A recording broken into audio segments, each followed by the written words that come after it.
To my channel. आज जो हम लोग चैप्टर पढ़ने जा रहे हैं वो है अकाउंटिंग इक्वेशन। अकाउंटिंग इक्वेशन एक इम्पॉर्टेंट चैप्टर है। अगर मैं बात करूँ आपके एग्जाम्स पॉइंट ऑफ व्यू से, लाइक कि ये 100% है कि ये चैप्टर आपके एग्जाम्स में आता ही आता ही, टेस्ट में तो आएगा ही आएगा। लाइक 11th के टेस्ट में अगर कोई टेस्ट हो रहे हैं, यूनिट टेस्ट जो होते हैं यूटी स्कूल में, तो उसमें ये चैप्टर आता ही आता है। ठीक है। एंड इसके बेसिस पे आप आगे ट्रेडिंग बनाओगे, पीएनएल बनाओगे। तो ये कॉन्सेप्चुअल चैप्टर है, ऐसा नहीं कि ये बहुत बड़ा वेटेज रखता है, बट ये है कि लाइक इसके बेसिस पे, लाइक इससे आपका बेस क्लियर होगा। ठीक है। तो इसे समझना आपके लिए इंपॉर्टेंट हो जाता है। बाद में मे भी पहले यूनिट टेस्ट में आ जाए, बाद में जब आप जर्नल एंट्रीज पढ़ने लगते हो, जब आप कैश बुक पढ़ने लगते हो, सब्सिडी हो गई, बीआरएस हो गया, डेप्रिसिएशन, तब अगर ये सब आप पढ़ लेते हो, तब मे बी यूटी में ना आए, लाइक तब इसकी वैल्यू फाइनल एग्जाम्स में भी कम हो जाती है। ठीक है, वेटेज कम हो जाता है। तो आज हम लोग अकाउंटिंग इक्वेशन स्टार्ट करते हैं। तो सबसे पहला यहाँ जो कॉन्सेप्ट है, asset is equal to liabilities plus capital. ठीक है। अकाउंटिंग इक्वेशन क्या कहता है कि आपका असेट हमेशा इक्वल रहना चाहिए लाइबिलिटीज प्लस कैपिटल के। कैसे? अब जब भी हम लोग लाइक अकाउंट्स बनाते हैं, फाइनेंशियल स्टेटमेंट में आपका एक आता है बैलेंस शीट। ठीक है। अब बैलेंस शीट जो है वो टी शेप का होता है। ठीक है। एक साइड होता है आपका लाइबिलिटीज, दूसरे साइड आपका होता है असेट। ठीक है। ये चीज आपको याद रखनी है। अभी 11th और 12th में तो आपको ऐसे ही पढ़ना पड़ेगा। ठीक है। जब आप फाइनेंशियल स्टेटमेंट ऑफ कंपनीज पढ़ते हो, तब जाकर आपका बैलेंस शीट का फॉर्मेट चेंज होता है। ठीक है। बट अभी आपका यहाँ पर टी शेप्ड ही रहने वाला है। तो अब यहाँ पर आपको क्या है कि जैसे मान लीजिए कि मैं लाइक एक इंसान है मोहन। ठीक है। अब मोहन ने बिजनेस स्टार्ट करा। अब वो बिजनेस स्टार्ट कर रहा है, तो उसने बिजनेस में कुछ पैसा लगाया होगा। मान लीजिए उसने अपने बिजनेस में 5 लाख रुपए लगाए। ठीक है। मे बी 5 लाख कैश उसने लगाए अपने बिजनेस में। ठीक। तो मोहन अपना बिजनेस स्टार्ट कर रहा है और उसने 5 लाख रुपए बिजनेस में लगाए। तो इट मीन्स कि, और हमारा कैश क्या होता है, देखिए मैंने पहले ही जब आपको टर्म्स बता रहे थे तब मैंने बताया था असेट वो चीज होती है जो आपको फ्यूचर बेनिफिट दे। तो कैश एक असेट ही तो है हमारा, क्योंकि ये हमें फ्यूचर में बेनिफिट देगा। ठीक है। आप इससे कितने सारे परचेजेस कर सकते हो, इससे आप प्रोडक्ट बना सकते हो, इससे आप कितने सारे खर्चे कर सकते हो, तो फ्यूचर में बेनिफिट देगा। आप पैसे देकर अपना काम निकलवा सकते हो। ठीक है। तो अगर मोहन ने अपने बिजनेस में 5 लाख रुपए लगाए, तो 5 लाख एक प्रकार का असेट हुआ ना। ठीक है। क्योंकि कैश उसने लगाए तो असेट हुआ कैश। ठीक। उसके साथ साथ अगर लाइक उसके साथ साथ जो मोहन अपने बिजनेस में लगा रहे, जो ओनर या प्रोप्राइटर अपने बिजनेस में पैसा लगाता है, उसे हम लोग बोलते क्या है, वो तो हमारे लिए कैपिटल होता है ना। तो इसी तरह कि बिजनेस में कैपिटल भी 5 लाख से बढ़ गया क्योंकि ओनर ने 5 लाख कैपिटल लगाए बिजनेस में। वेयर एज जो असेट है वो भी हमारा बढ़ गया क्योंकि हमारे बिजनेस में 5 लाख का कैश आ गया और यहाँ पर लाइबिलिटी कुछ जनरेट नहीं हुई। तो asset is equal to liabilities plus capital. तो ये हमारी अकाउंटिंग इक्वेशन ऐसे होती है। ठीक है। ये याद रखेगा। तो डुअल एस्पेक्ट है। ठीक है। कि अगर कैपिटल बढ़ रही है तो असेट भी बढ़ रहा है, किसी फॉर्म में भी बढ़ रहा है। ऐसा नहीं है कि मोहन अपने बिजनेस में 5 लाख कैश लगा रहा है, मे बी उसने अपने बिजनेस के लिए मशीनरी खरीद ली, तो जो वो पैसा है वो किसी फॉर्म में भी लगा सकता है। पैसे के भी फॉर्म में लगा सकता है, कुछ मशीनरी परचेज असेट के भी फॉर्म में लगा सकता है, लाइक कुछ गुड्स परचेज कर रहा है, कुछ मशीनरी परचेज कर रहा है, बिल्डिंग परचेज कर रहा है अपने बिजनेस पर्सपेक्टिव से, तो वो सब कैपिटल में इंक्लूड हो जाएगा। तो कैपिटल ऐसा मैंडेटरी नहीं कि आपको कैश के फॉर्म में लगाना है। ठीक है। गुड्स के भी फॉर्म में हो सकता है, असेट कुछ भी आप परचेज करो। अगर आप एक ओनर अपने या प्रोप्राइटर कुछ पैसे लगा रहा है बिजनेस में किसी भी फॉर्म में, तो वो कैपिटल बढ़ा देगा, वेयरएज असेट भी बढ़ जाएगा। ठीक है। अब हम लोग ये बैलेंस शीट के फॉर्मेट से समझते हैं कि मान लीजिए कैपिटल वाला तो मैंने समझा दिया। ठीक है। अब जैसे यहां पर देखिए बैलेंस शीट है, एक साइड लाइबिलिटीज है, दूसरे साइड असेट है। अब लाइबिलिटीज में हमें कैपिटल दिया है 60,000, क्रेडिटर्स दिया है 40,000, लोन है हमारा 1 लाख। ठीक है। अब हमें जैसे हमने एक अकाउंटिंग इक्वेशन पढ़ी, हमने ये देखा कि असेट इक्वल होना चाहिए लाइबिलिटीज प्लस कैपिटल के। तो ये है ये दो आपकी लाइबिलिटीज के अंदर ही आपके कैपिटल भी आता है प्लस लाइबिलिटीज भी आता है।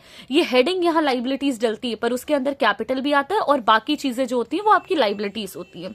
ठीक है। और ये आपके असेट्स हो गए। तो यहां पर देख लीजिए 2 लाख और यहां पर भी 2 लाख, तो दोनों साइड मैच कर रहा है। तो जब आपका बैलेंस शीट का दोनों साइड मैच कर रहा है, मतलब ये अकाउंटिंग इक्वेशन फुलफिल हो रही है।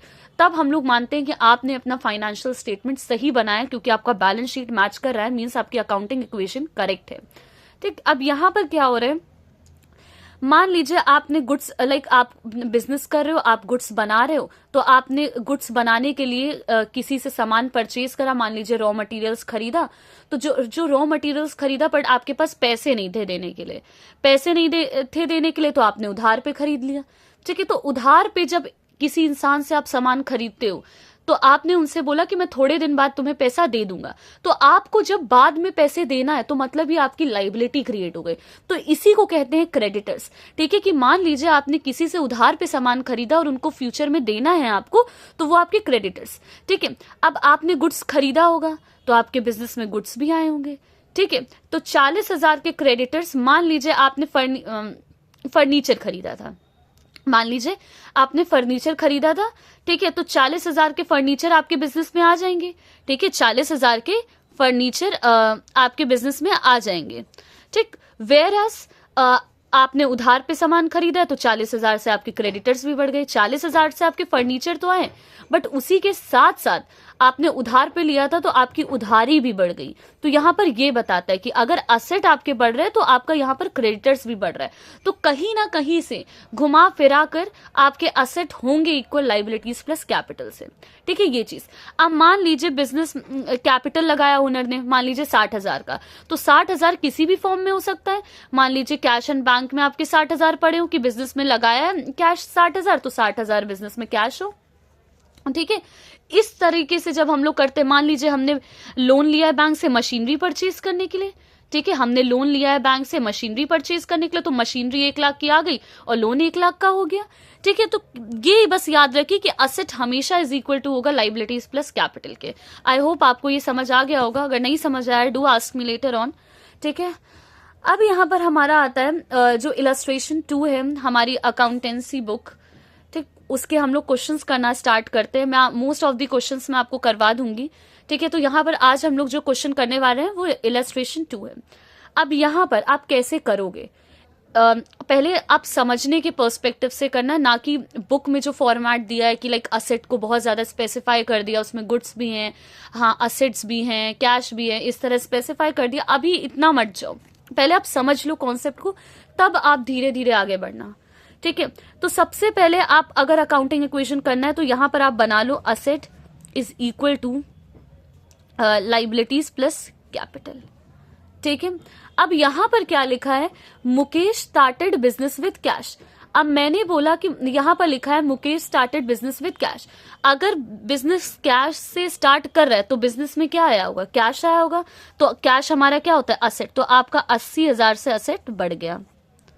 ठीक है, उसके बाद अब अगर ओनर मुकेश ने अपना बिजनेस स्टार्ट करा कैश से, तो वो ओनर हुआ, और ओनर जो पैसे अपने बिजनेस में लगाता है उसे हम लोग क्या बोलते हैं, कैपिटल। तो यहां पर आपका कैपिटल भी 80,000 से बढ़ गया। लाइबिलिटी अभी कुछ जनरेट नहीं हुई, कैपिटल भी एक प्रकार की लाइबिलिटीज के अंदर ही आता है, ऐसा कुछ नहीं है, बिजनेस के लिए वो लाइबिलिटी हो जाता है, बट हाँ एक प्रकार से ये कैपिटल में इंक्लूड हो गया। तो अब देखिए यहाँ पर आपका असेट भी एलएचएस में भी आपका क्या कहते हैं 80,000 है, और आरएचएस में भी आपका 80,000 है। तो यहाँ पर 80,000 इज इक्वल टू 80,000। ठीक, तो ये आपका मैच कर रहा है। अब हम लोग दूसरा क्वेश्चन की दूसरे पार्ट की ओर बढ़ते हैं, परचेज गुड्स फॉर कैश।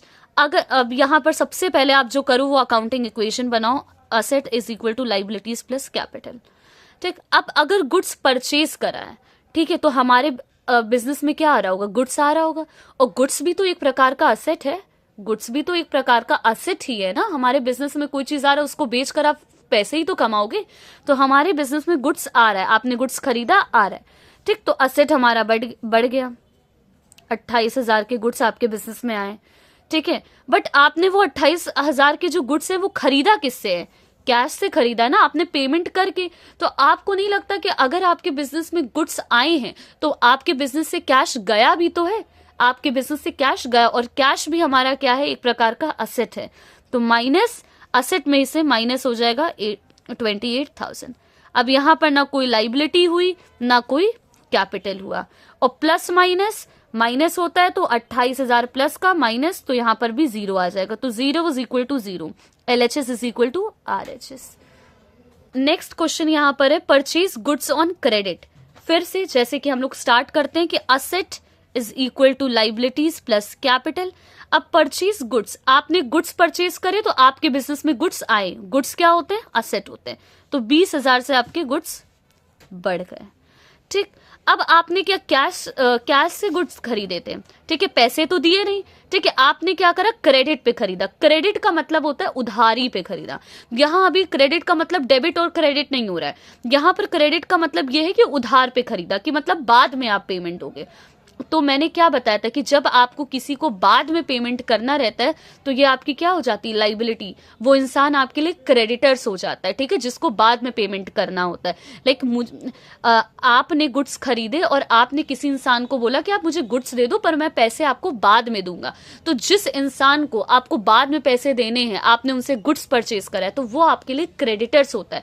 तो आप, और मैंने ये बताया था लाइबिलिटीज के अंदर ही क्रेडिटर्स आता है, क्योंकि जब लाइबिलिटीज का मतलब ही होता है कि जब आपको बाद में किसी को पैसे देने हो तो वो लाइबिलिटीज है। तो यहां पर कैपिटल कुछ बढ़ा नहीं, आपको बाद में पैसे देने हैं, तो लाइबिलिटीज भी आपकी 20,000 से बढ़ गई और कैपिटल आपका कुछ नहीं हुआ तो 0। तो यहां पर भी LHS is equal to RHS। तो 20,000 is equal to 20,000। I hope आपको समझ आ रहा होगा। नेक्स्ट यहां पर आता है हमारा परचेज फर्नीचर फॉर कैश। अब हमने फर्नीचर खरीदा तो फर्नीचर भी हमें फ्यूचर बेनिफिट देगा ही देगा, ठीक है। आप उसको सालों तक अपने बिजनेस में उस पर बैठोगे, जो ठीक है, उस पर बैठकर काम करोगे या उसको बेच दोगे बाद में, तो आपको बेनिफिट ही मिलेगा, ठीक। तो फिर से asset is equal to liabilities plus capital. अब क्या कहते हैं, फर्नीचर हमारा असेट है तो हमारा असेट बढ़ गया 6,000 से, ठीक। बट आपने खरीदा किस पे था? कैश से खरीदा था। तो आपके बिजनेस से चला क्या गया? कैश। तो कैश भी हमारा एक प्रकार से क्या है? असेट। तो असेट में से ही माइनस कर दो, और लाइबिलिटी भी कुछ नहीं हुई, कैपिटल भी कुछ नहीं हुआ, तो फिर यहां पर प्लस माइनस माइनस हो जाएगा। तो प्लस का 6,000 माइनस का 6,000 0, तो यहां पर 0, ठीक है। अब यहां पर भी LHS is equal to RHS। अब हमने रेंट पे करा, ठीक है। यहां पर थोड़ा ध्यान से समझिएगा, asset is equal to liabilities plus capital. अगर आप रेंट पे कर रहे हो, मतलब आप पे कर रहे हो, करोगे नहीं, अगर करोगे फ्यूचर में तो आपके लिए लाइबिलिटी है। आप कर रहे हो तो कर रहे हो मतलब आपके पैसे गए, क्योंकि आप अगर पेमेंट कर रहे हो तो मतलब आप कैश से पेमेंट कर रहे होगे ना। अगर यहाँ लिखा नहीं है बैंक से कर रहे हो तो मतलब आप कैश का पेमेंट कर रहे हो किसी को, तो आपके कैश चला गया, ठीक है। तो आपके असेट चला गया, कैश हमारा असेट होता है, चला गया। अब यहां पर देखो, अगर आप रेंट पे करते हो, रेंट एक प्रकार का आपका खर्चा होता है। एक चीज यहां पर याद रखिएगा, जितने भी खर्चे हैं या जितने भी इनकम है, उसका जो भी हम लोग ट्रांजैक्शंस करेंगे, एडजस्टमेंट करेंगे, वो हम लोग कैपिटल से ही करते हैं, ठीक है। किससे करते हैं? कैपिटल से, ठीक है। क्योंकि इनकम होगा तो कैपिटल, प्रॉफिट होगा कैपिटल में इंक्लूड होगा, इनकम होगा, एक्सपेंस होगा तो कैपिटल से माइनस होगा, ये चीज याद रखिएगा। तो असेट, हमने, मेरे बिजनेस से कैश गया तो मेरा असेट चला गया, लाइबिलिटी कुछ नहीं जनरेट हुई, क्योंकि आप तो पेमेंट कर रहे हो ना, तो यहां पर लाइबिलिटी का केस ही नहीं आता है, तो लाइबिलिटी 0। और मैंने अभी बताया कि आपका जो भी चीज होता है वो कैपिटल से, तो रेंट आपका एक प्रकार से खर्चा है, ठीक है, आपका एक प्रकार से खर्चा है, तो आपने खर्चा पे कर दिया, आपने खर्चा पे कर दिया, ठीक है। तो यहां पर आपका कैपिटल से 2,000 आपके माइनस हो जाएंगे, आपका खर्चा, ठीक है, खर्चा शो करने के लिए। अगर इनकम होता तो ऐड हो जाता, ठीक है, खर्चा है तो माइनस हो गया। तो असेट कैश चले गए और आपका एक्सपेंस हुआ तो वो कैपिटल से माइनस हो गया। ये चीज याद रखना, कैपिटल और इनकम हमेशा एक्सपेंस एंड इनकम हमेशा कैपिटल से एडजस्ट होंगे, ठीक है। तो ये चीज याद रखना। तो -2,000 हेयर एंड -2,000, ठीक। आई होप आपको आ रहा होगा समझ में। नेक्स्ट हमारा है रिसीव्ड कमीशन। अब अगर रिसीव्ड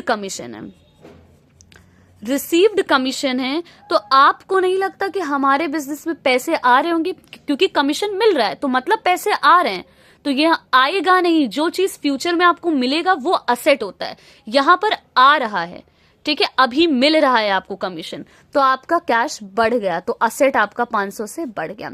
लाइबिलिटी कुछ जनरेट नहीं हो रही, आपको पैसा मिल रहा है, एक प्रकार की आपकी इनकम हो रही। और मैंने क्या बताया था, इनकम हमेशा, इनकम एंड एक्सपेंस किससे एडजस्ट होता है? कैपिटल से। तो इनकम बढ़ी तो आपकी कैपिटल भी बढ़ गई 500, और लाइबिलिटी आपकी 0 है, तो 500 इज इक्वल टू 500। नेक्स्ट हमारा है withdrew cash for private use. अब withdrew cash for private use, एक चीज याद रखना, जब ओनर जब ओनर अपने बिजनेस से पैसा निकालता है पर्सनल खर्चों के लिए, प्राइवेट यूज के लिए, तो वो आपका ड्राइंग्स कहलाता है। और ड्राइंग्स, ये हमेशा याद रखिएगा, ड्राइंग्स किससे एडजस्ट होता है, वो हमेशा कैपिटल से एडजस्ट होता है। ठीक है, ड्राइंग मतलब जो ओनर ने पैसे लगाए बिजनेस में वो कैपिटल होता है, और वही पैसे जो निकाल लिए वो आपका ड्राइंग्स हो जाता है। ठीक है, तो फिर से asset is equal to capital plus liability. ठीक है, तो कैश चला गया अपने बिजनेस से 3000 का, तो असेट चला गया। और ड्राइंग्स हमेशा कैपिटल से एडजस्ट होता है, तो -3000 कैपिटल से भी ड्राइंग्स चला गया, लाइबिलिटी कुछ नहीं। अब यहां पर भी -3000 और इज इक्वल टू -3000, तो ये आपका एडजस्ट हो गया। अब नेक्स्ट यहां पर है सोल्ड गुड्स ऑन क्रेडिट। ठीक है, कॉस्ट प्राइस दिया है 30,000। कॉस्ट प्राइस मतलब कि जितने में बन के तैयार हुआ है वो है 30,000, बट आपने बेचा कितने पे, 40,000 का। यहां पर ये याद रखिएगा, ये इंपॉर्टेंट क्वेश्चन है, लोगों को समझ नहीं आता है, but I will try my best to explain you in a best possible way. ठीक, तो अब यहां पर है asset is equal to capital plus liability. ठीक, यहां पर ये ध्यान में रखिएगा कि अगर आप गुड्स बेच रहे हो, ठीक है, सोल्ड गुड्स ऑन क्रेडिट। ठीक है, तो यहां पर सोल्ड गुड्स ऑन क्रेडिट है। ठीक, कॉस्ट प्राइस 30,000, कॉस्ट प्राइस मतलब जितने में बनकर तैयार हुआ, पर आप बेच रहे हो 40,000 में, ये याद रखिएगा। ठीक है, तो अगर आप गुड्स बेच रहे हो तो आपके बिजनेस से गया क्या, गुड्स, और उस गुड्स की असल में जो प्राइस थी वो तो 30,000 ही थी, आपने बेचा 40,000 में, वो अलग बात है। ठीक है, बट जो गुड्स आपकी वर्थ थी, जो गुड्स की असल में जो वैल्यू थी वो तो 30,000 थी, तो गुड्स भी आपका एक प्रकार से असेट है। अगर गुड्स बेच दिया तो आपके असेट चले गए, तो आपके असेट चले गए 30,000 के। बट आपको कैश कितना, क्रेडिट पे हुआ है। एक चीज यहां पर याद रखिएगा, क्रेडिट मतलब उधारी पे हुआ, कैश पे नहीं। ठीक है, कैश पे नहीं हुआ है, ये चीज याद रखिएगा। ठीक, तो कैश पे हुआ नहीं है तो आपको पैसे मिले नहीं, तो असेट बढ़ा नहीं। ठीक है, अब अगर क्या कहते हैं कि 40 क्रेडिट पे हुआ है तो मतलब आपको पैसे मिलेंगे, अभी मिले नहीं है, मतलब आपने उधारी पे बेचा है। आपने, सामने वाला आपसे बोल रहा होगा कि बाद में पैसे दे देंगे, तो आप मान गए, तो वो आपको बाद में पैसे देगा। ठीक है, तो अगर वो आपको बाद में पैसे देगा तो आपके डेटर्स भी तो बढ़े। अगर वो आपको बाद में पैसे देगा तो डेटर्स भी तो बढ़े। क्रेडिटर्स वो इंसान होता है जिसको आपको बाद में पैसे देने होते हैं, डेटर्स वो इंसान होता है जिससे मिलेगा पैसा बाद में। ठीक है, तो अगर वो इंसान बाद में आपको पैसा देगा तो ये भी तो एक प्रकार का असेट है। असेट मतलब जो आपको बाद में मिलेगा, जो आपको फ्यूचर बेनिफिट है, तो आपको पैसा बाद में मिलेगा तो मतलब आपको फ्यूचर में बेनिफिट मिलेगा ना। तो अगर आपके गुड्स जा रहे हैं तो असेट आपका कम होगा, बट आपको बाद में पैसा मिलेगा। कैश मिलता तब भी असेट बढ़ता, और क्या कहते हैं कि असेट के अंदर कैश भी आता है पर असेट के अंदर डेटर्स भी आता है। डेटर्स भी तो है ना कि आपको बाद में पैसे मिलेंगे, तो यहां पर भी आपका असेट आपका बढ़ गया कितने से, +40,000, कि आपको बाद में कितने पैसे मिलेंगे, 40,000 पैसे मिलेंगे, अभी मिले नहीं है। ठीक, अब यहां पर मैंने बताया था कि अगर आप 30,000 का गुड्स बेच रहे हो, 30,000 का गुड्स 40,000 पे बेच रहे हो, तो एक प्रकार के आपका गेन ही तो हो रहा है। ठीक है, एक प्रकार का आपका क्या हो रहा है, गेन हो रहा है। ठीक है, आपका प्रॉफिट हो रहा है, मीन टू से आपकी इनकम हो रही है। ठीक है, तो इससे क्या है, तो वो मैंने ये बताया था, इनकम एक्सपेंस आप किससे एडजस्ट करते हो, कैपिटल से एडजस्ट करते हो, तो ये 10,000 आप किस में भेज दोगे, कैपिटल में प्लस कर दोगे। और आपकी लाइबिलिटी 0 है, तो यहां पर भी आपका 10,000 हो गया, क्योंकि -30,000 और प्लस का 40,000, तो प्लस का 10,000 और यहां पर भी प्लस का 10,000। ठीक है, ये चीज याद रखना कि बस अगर 30,000 का गुड्स आप 40,000 में बेच रहे हो तो एक प्रकार से आपकी इनकम हो रही है, तो इनकम आपका कैपिटल से ही एडजस्ट होता है, तो कैपिटल में ही प्लस कर दिया। ठीक, 30,000 का गुड्स था तो गुड्स असेट होता है, तो असेट में से गुड्स चला गया 30,000 का। पर डेटर्स जो आपको बाद में पैसे मिलेंगे, तो ये भी एक प्रकार का आपका असेट है, तो +40,000 हो गया, क्योंकि आपको बाद में पैसे मिलेंगे, याद रखिएगा। उसके बाद पेड टू क्रेडिटर्स। अब पेड टू क्रेडिटर्स यहां पर क्या बोलता है कि आपने जिनसे उधार लिया था उनको वापस पे कर दिया है, तो asset is equal to capital plus liability. ठीक है, अगर आपने पेमेंट कर दी है तो आपका कैश चला गया, 15,000 का असेट आपका चला गया। और आपको नहीं लगता कि जो क्रेडिटर्स होते हैं वो आपकी लाइबिलिटी होती है, तो मान लीजिए आपने जब उधार पे गुड्स लिया होगा तब आपने क्या करा होगा, तब आपने लाइबिलिटीज बढ़ा ली होगी, बट अब आपने लाइबिलिटीज को पे कर दिया, तो आपकी लाइबिलिटीज, मान लीजिए जब आपने गुड्स लिया था, आपने उधार पे गुड्स लिया था, तो आपने लाइबिलिटीज में 15,000 प्लस कर दिए होंगे, क्योंकि आपको बाद में पैसे देने थे। आज वो समय आ गया कि आपने पैसे दे दिए, तो आपकी लाइबिलिटीज भी क्या हो गई, चली गई, खत्म हो गई आपकी लाइबिलिटी। तो यहाँ पर भी आपका कैश चला गया और आपकी लाइबिलिटीज भी खत्म हो गई। ठीक, तो यहाँ पर भी LHS is equal to RHS। I hope आपको समझ आया होगा। कहीं पर नहीं समझ आया तो फिर से बताइएगा, मुझको कमेंट करिएगा, I will explain you again. ठीक है, तो अभी के लिए बस इतना ही। हम लोग नए क्वेश्चंस के साथ फिर मिलेंगे। ठीक है।